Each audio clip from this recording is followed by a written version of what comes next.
Fun fact. Women make up 51% of the U.S. population, but 100% of hosts on Crooked Media's weekly podcast, Hysteria. Hosted by political commentator and comedy writer Aaron Ryan and former Obama White House Deputy Chief of Staff Alyssa Mastromonaco, Hysteria brings together a bi-coastal squad of funny, opinionated women. They cover everything from reproductive rights to rom-coms, breaking down the political news of the week, plus the topics, trends, and cultural stories that affect women's lives. New episodes of Hysteria drop every Thursday on Apple Podcasts, Spotify, or wherever you get your podcasts.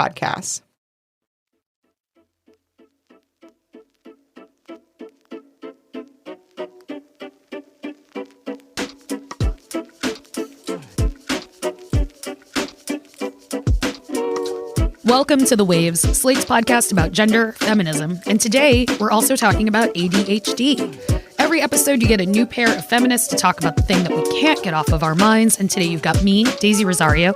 I'm a senior supervising producer of audio here at Slate, and I will be talking to Blair Postman. Blair is a stand-up comedian and storyteller who has been touring with her show, Lady ADHD. In Lady ADHD, Blair shares with the audience what it's like to live inside the mind of a woman with ADHD, and also kind of tries to give you the experience of what it feels like. I hope you'll come away tonight with a new appreciation for the kinds of things that an ADHD brain can bring to the table. Like, for example, who cares that I burned the toast again, man? Because it happened, I was over here working out the multiverse of who first even thought of putting dough in a fire to make bread. Have you had bread? Now, I first became aware of Blair's show when I saw a listing for it here in the DC region where I live. And when I saw the title, I immediately just knew that I wanted to know more. I am someone myself who in early 2022 was diagnosed with ADHD, like officially diagnosed by a big old hospital, and went through the whole process and took lots of tests and had to talk to lots of people. And when I found out, it didn't make sense. Boy, did it make sense. But it also was confusing to me because I didn't understand how I could make it all the way to my 40s without ever noticing. Well, as I have learned, it turns out it's incredibly common for women to not get diagnosed in their youth, but to get diagnosed later in life if they do have ADHD. And this is for a number of reasons that Blair and I will get into today, including the fact that apparently the way that ADHD presents in women is not exactly the way that people picture it when they're thinking about a child. So I'm very excited to share this conversation with Blair, with you, because maybe you, like me, will hear something that sounds familiar and find yourself doing some research and then potentially getting diagnosed with something that suddenly makes a really big impact in your life.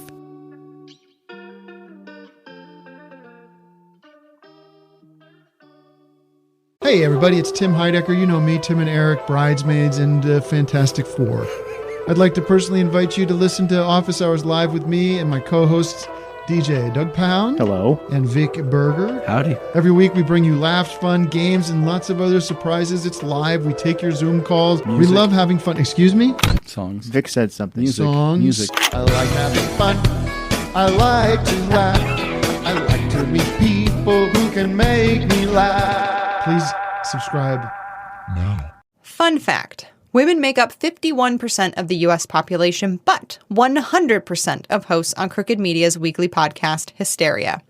Hosted by political commentator and comedy writer Aaron Ryan and former Obama White House Deputy Chief of Staff Alyssa Mastromonaco, Hysteria brings together a bi-coastal squad of funny, opinionated women. They cover everything from reproductive rights to rom-coms, breaking down the political news of the week, plus the topics, trends, and cultural stories that affect women's lives. New episodes of Hysteria drop every Thursday on Apple Podcasts, Spotify, or wherever you get your podcasts.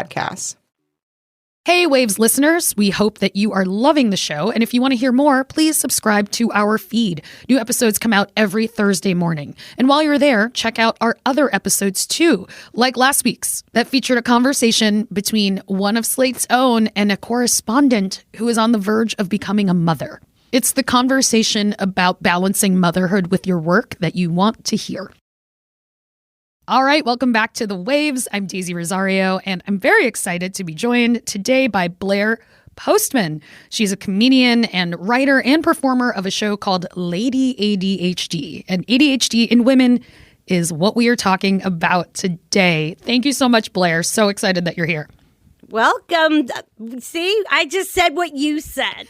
I was so ready to pay attention to every word. I mean, thank you, Daisy. It is a pleasure to be here. I'm so excited to have you here. I just welcomed myself to your podcast. I understand the brain fires so quickly because that is what we're going to talk about today. We're talking about ADHD, specifically in women, and also the fact that women don't often get diagnosed in childhood. They get diagnosed as adults. I am one of these women who was diagnosed late in life. If you read articles about it, if you just read people's own posts or writing about this. And also when we talk about ADHD, kind of most doctors who talk about it will tell you that the image that comes to mind for a lot of people is a hyperactive little boy. Yes. Right. And that is not the image that young women and girls dealing with ADHD necessarily give off. I am absolutely hyperactive. I still, though, have racing thoughts a lot of the time when I'm just, when I've sort of burnt out and I'm just like laying in bed or staring at a screen, but I'm not really looking at what I am at. So yes, that stereotype has kept a lot of people from being diagnosed over the years, especially women of color, for a multitude of reasons. But in addition, the name attention deficit hyperactivity disorder focuses on some of the symptoms, but doesn't really get at the heart of what's going on or the multitude of the symptoms. I've had the chance to interview experts. The head of learning differences at Children's National Hospital in D.C., for example, came on after a show last summer and did some Q&A with the audience and that kind of thing. And you learn about all the other things that are not in that name and that people don't think of that actually causes, I think, the general public to continue to have this misconception about ADHD that it's not really very important or it doesn't really get in the way of your life. For example, over the course of the last 36 hours, I have been trying to put together a 1099 form for someone I paid money to for some services last year. I like to preface this by saying I graduated from a very good law school. I think I got a B or B plus in tax law. Like I didn't fail it. I was calling myself stupid. I was freaking out. I shed real tears at one point because I couldn't move on with anything else until I figured out what this frickin' box meant and why it was where it was and why I didn't have anything for it. And when I say meltdown, like toddler who's been at the mall too long meltdown, that's what we're talking about. And my husband could tell you that happens a fair bit. And there's a lot of negative self-talk. That part's not necessarily the ADHD itself, but more the what other people have said to me as a child and growing up before I was diagnosed and having these behaviors. And I had a total meltdown. And then, as my husband said, in 10 minutes or 15 minutes, you're going to feel fine. And I'm still going to feel bad because you felt so bad. I will have a complete and total meltdown. At least my awareness of it and the fact that I know that this is part of ADHD, that I'm not literally sort of losing my mind or my grasp on reality, it helps me, I think, much like I imagine somebody with diagnosed anxiety or who might be having a panic attack. Once you know what it is, sometimes, not for everyone, you can kind of use your mind a little bit to help you calm down. And it's really real. But 15 minutes later, I'm fine. Which is very weird for people, the few people who get to experience that full range of Blair Postman emotions. I'm sorry, what was your question? Was there one? No, I mean, I just relate to that so much. I mean, as someone who, is recently diagnosed, I'm looking back on so many things and going, oh, that makes sense. Or, one thing I've noticed is like, I feel like I should have figured out that I was neurodivergent earlier because I was just yelling the word brain at myself for 15 years. I don't know that everybody screams brain at themselves constantly because it feels like that's where the mess is.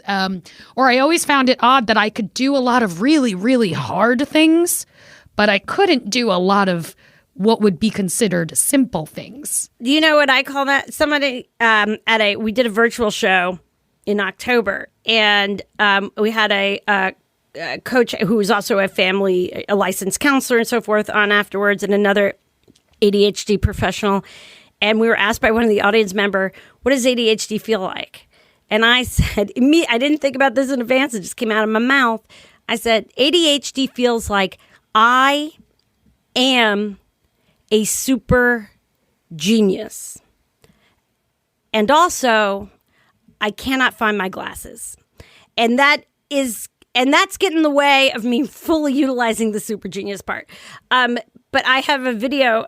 It's stupid. It's on TikTok, but I wanted to show this. I am walking around the house and it's cut up all day long, literally looking for my glasses every day, except this is much worse than every day. This is like the longest I've gone without being able to find them in quite some time. I already looked in my office, but I feel like they could have fallen like under the desk. That's possible. No, seriously, where are my glasses? It's a string of stress and negative self-talk at the end of which I'm just like, anyway, I'm fine now. You have a lovely way of explaining what ADHD is kind of at the top of your show. And I was just hoping you could share that. Oh, sure. I describe ADHD brains as having an unreliable amount of certain brain chemicals. And those chemicals regulate a multitude of functions. And one of those functions is attention. But they also regulate things like emotions, impulsivity, and hyperactivity, which is why we're way more fun at parties than you are. And there are some other elements to it, including the anxiety and some other stuff that I described later on. But I had a social worker came up to me last week and told me that putting those together and some of the things in the show, and I'm not trying to toot my own horn, it just made me feel very validated. She said that is the best description, most accurate description of how it feels to be ADHD that she had heard. And I'm like, thank you, because now I feel like this much less of a, off-the-wall person. Exactly. Well, that's the thing. Sometimes you hear that description and that finally is what makes sense to you. I mean, I got tested because I guess I'm thanking YouTube in a way. Like I was watching some other YouTube video and it was like another video that came on after it. But it just ended up playing a TED Talk and it was a woman describing the way that ADHD felt to her. And I literally was like in the other room. It was just playing out of my television and I perked up like, wait a minute, this sounds like a very accurate description to things that I feel and experience all of the time. What were some of the clues that you recognized in yourself or that you might recognize in a friend? I want to say the person was talking about things like it's not so much that you lack attention, it's that sometimes you have too much and you don't know what to do with it. That's why I say it's an unreliable amount, because when we find something interesting, whatever that means to us, or it's urgent, etc., it actually releases, I guess you might call it, more than we need of those brain chemicals. And that's when we're hyper-focused superheroes, or we spend all day arranging sock drawers. Exactly, because that's the thing. If I think about the times where I could do something very hard, it was always under pressure. I had been a PA on television shoots and things like that. Sure. No, you're in a very high pressure. We don't know each other, right? But look, my day job for years before comedy was I left law. It was too boring. It was a lot of sitting around reading footnotes. But I wound up in media sales and deadlines, things, rigors, everything. I mean, nothing but deadlines. It's got to be that way in media production. Precisely. It very much is. And kind of realizing that I was constantly drawn to the things that created those environments. Thinking about places that I've worked at, if I looked at the places where I had more success versus less success, it was usually the places that were, more high pressure. Things were changing all the time. There was always something to keep up with, as opposed to the more rhythmic, rote, because that would physically, I would feel fighting against it. It makes me crazy. Yeah, I can't. It's like I had perfectly good jobs. I just couldn't do. And you need structure, but you hate structure, but you need that in between thing. And I have often said that to some degree, there's some limit, and I don't know what it is, and where I have used making sort of fake deadlines, lists, and other things before they had like the drugs that work. You know, I was diagnosed a little while ago, and the making the deadline is essentially creating a scenario for myself where I am feeling enough anxiety each, let's say, work day or for whatever it might be, that it releases the dopamine that is caused from a chemical reaction that I'm not qualified to fully elaborate upon or understand. But to me, seems a little bit like a little fight or flight kind of reaction. And I wonder over time, I'm like, you know, is that going to take a toll? And when I have meltdowns like that, and when they're bigger, when I become overwhelmed because I've created too many not all real deadlines for stuff that I think I've told myself have to get done because I'm afraid if I don't get the tires changed today, I'll never do it. It causes a lot of anxiety.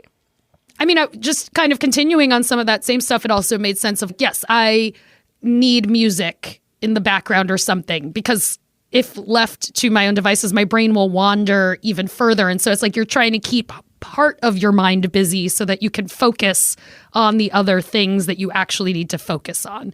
And also just kind of noticing how much, if I was really thinking back my life, my ability to keep certain habits always seemed much more tied to the current surroundings than my own actual commitment to those things. So for example, if I want to actually make sure I get my laundry put in the right place, that hamper has to be right in front of me. When I moved to the apartment where that was not an option, I suddenly could not do it. And it wasn't for lack of trying. It's that I had to just have it set up in a way that it was an immediate thing. You know, there's other things that I do that it is both hard to make a habit, but also you need the habits. Yeah.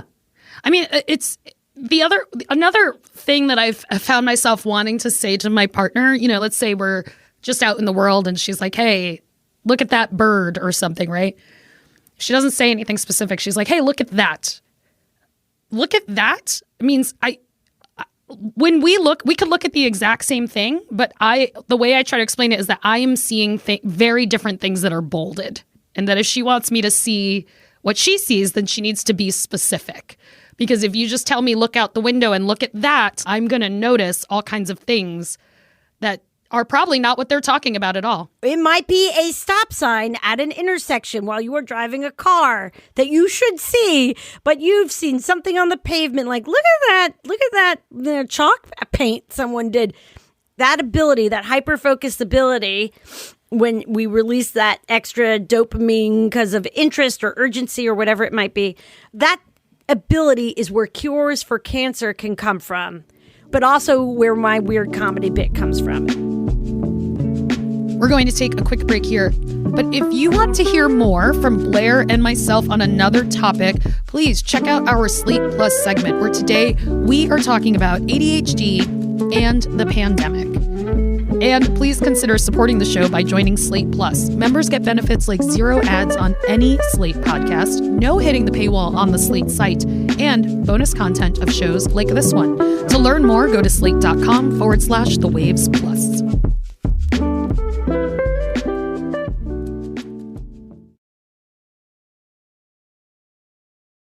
Welcome back to The Waves. Today I'm talking to Blair Postman because we are both ladies with ADHD.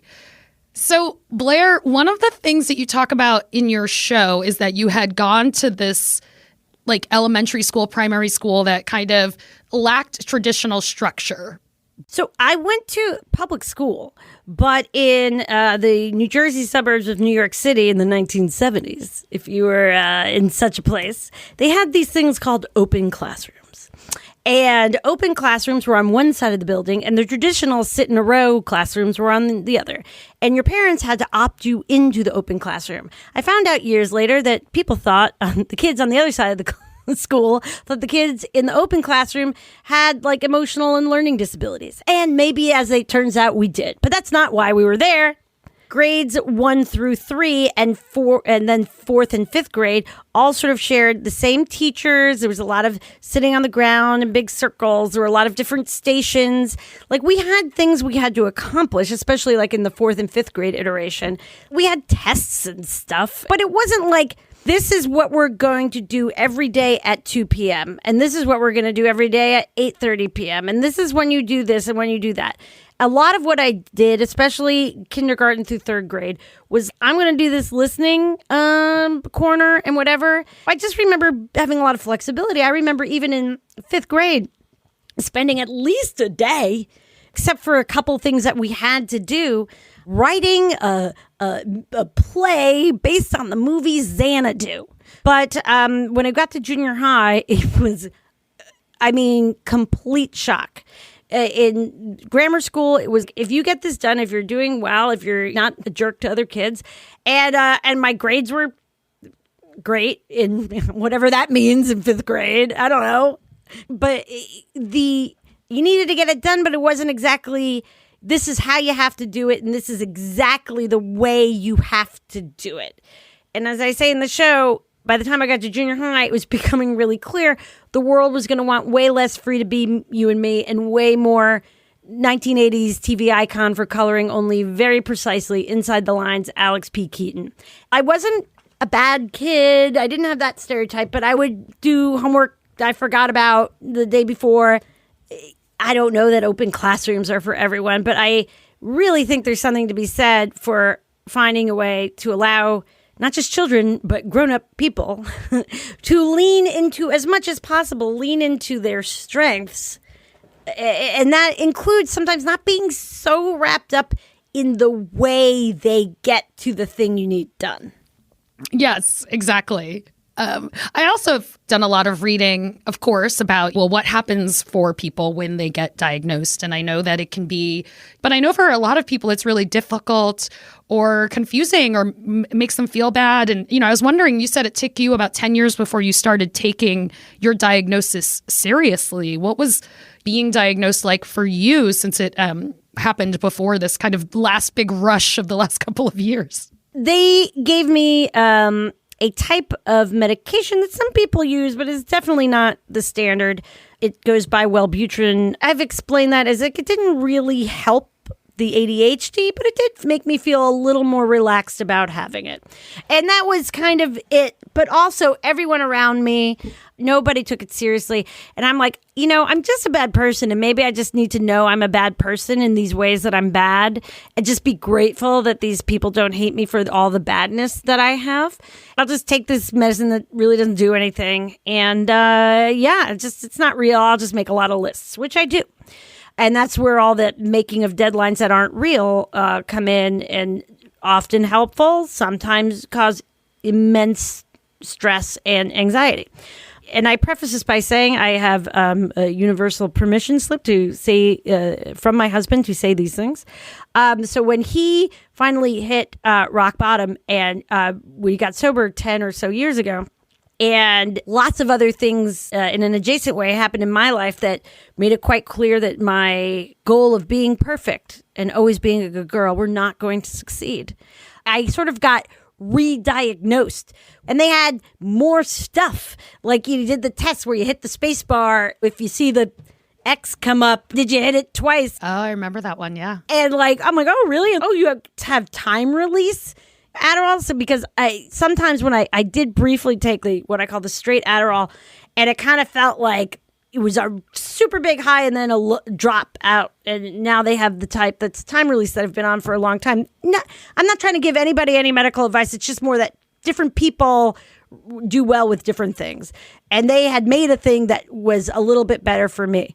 And I just started taking it seriously. And then I started doing things I was interested in that, shockingly, I seemed to do well at rather quickly into trying them. Not perfectly, but just doing things I enjoyed and was interested in as much as I could.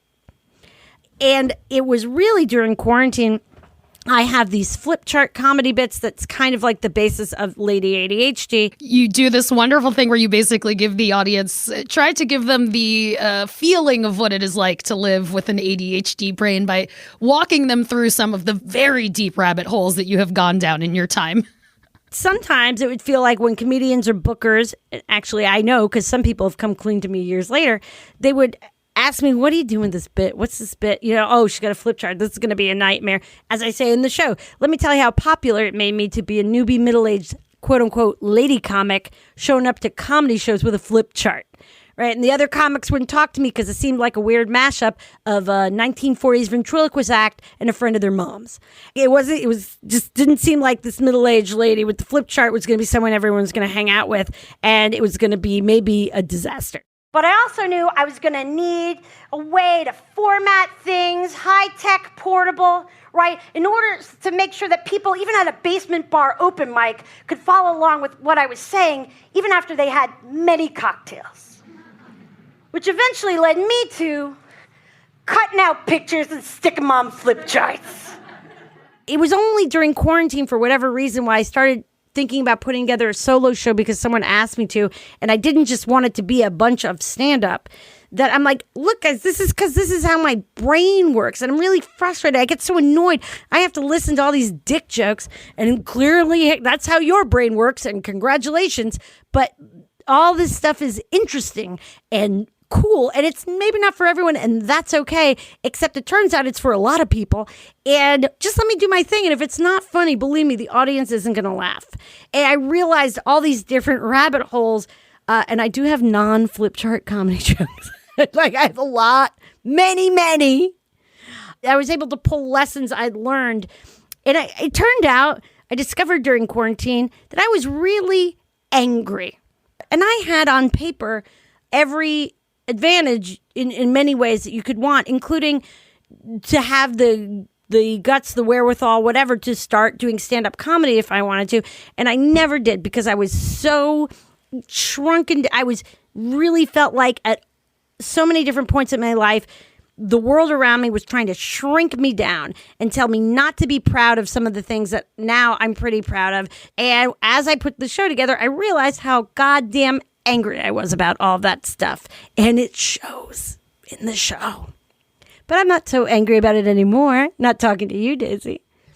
Yeah. Well, I mean, I think the thing about what you're saying, though, is like, not only is it relatable to me as someone with ADHD, I'm sure that there are plenty of, women who are hearing that and go, but that sounds just like my experience of being a woman to a degree, which I feel is a huge part of why we don't get diagnosed. I've tried to tell people that really the show is for anyone who's felt like the world around them has tried to put them in a box and tell them what they could or couldn't do, and told them that they weren't as good as the spark inside of them felt like they should be, because it was being good at something that for whatever reason the world around them didn't value.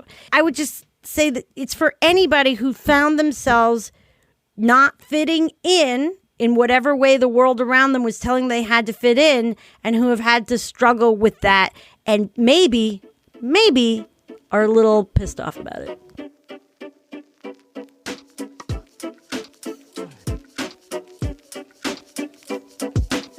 I want to thank Blair again for coming onto the show. No, thank you so much. And thank you for what you've done in creating Lady ADHD. I think it is very cool to give an audience a little sense of what it is like inside of the ADHD mind. That's our show for this week. The Waves is produced by Cheyna Roth. Daisy Rosario, that's me, is our senior supervising producer. Alicia Montgomery is vice president of audio here at Slate. We would love to hear from you. Please email us at thewaves@slate.com. The Waves will be back next week. Different host, different topic, same time and place.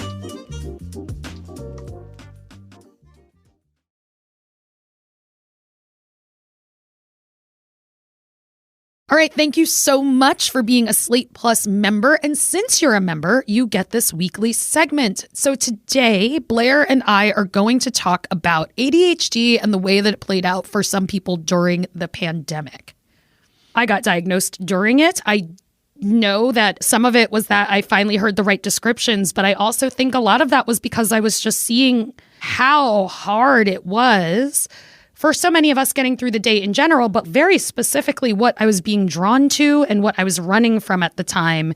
And I couldn't stop playing puzzle games on my phone. I just could not stop.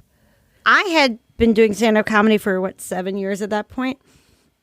So my day job went completely remote and now remains largely remote. I go into an office maybe 1 or 2 days a week. I got to work from home. I had more time. And I started doing these flip chart comedy bits. I had a couple of flip chart comedy bits, or I had one that was totally flip chart. The other was I had used a book, but really had been conceived of as a flip chart. But I was like, I can't go showing up to shows with 2 flip charts. What are people I'm never going to get booked ever in my life. So I made that into a flip chart. I started to do these. I'm like, I guess I'm going to learn video things. I guess I'm going to learn Instagram Live. Remember that, guys? I guess I'm going to learn all this stuff. I guess I'm going to do the podcast that I had quit doing a while ago. I guess I'm going to, and I started making more of these flip chart things. And somebody was like, why don't you just lean into that? This is a year before I did the show, about, I would say in the very, very, very beginning of 2021 or very late 2020, I started conceiving of putting this together, one-person show. And then because I was working from home and my flip charts and my comedy, my other stuff was over there in the basement, I had a lot of time to do it. And there weren't a lot of live comedy shows. There were some, but it was March-ish of last year when it really became less likely to be huge breaks and shutdowns and that kind of thing. It's only been 10 months. I had so much time to work on this thing. I put it together. It premiered late June of 2021. I probably didn't really know what the hell I was doing until March. I used to do it in front of a camera and then send it to comedy friends and ask them to edit. In a weird way, I mean, I have never had more time to perfect that. I don't know how long it would have got. I would have had to put that on that show, or if someone would have taken a chance on it so quickly. I mean, the producers in Probable Comedy put it on at the Silver Spring Black Book Theater. It was the first show after quarantine, or kind of mid-quarantine, and people loved it, probably because they were out of the house for the first damn time in 18 months. So even though it wasn't perfect, because I already had my diagnosis and my prescription, and I had my psychiatrist in place who I would have video calls with, and because I had my job that more quickly than a lot of places was able to put us remote, and blah, blah, blah. And because, as it turned out, my day job, the thing I needed to pay the rent, was not something where I had to be everywhere in person, but also wasn't something that was disproportionately hit hard. I didn't have that. I gotta tell you, I did pretty good. It was pretty good. It wasn't that. I mean, it was pretty bad. And I miss doing live comedy in front of humans, especially. But it did allow my brain to do all these things it was very interested in. For a while, I was trying to do new flip chart bits every single Friday on Instagram Live. I was doing stuff. That was just some of our Slate Plus segment. If you want to hear the whole thing, go to slate.com/thewavesplus to become a Slate Plus member today. Slate.com/thewavesplus.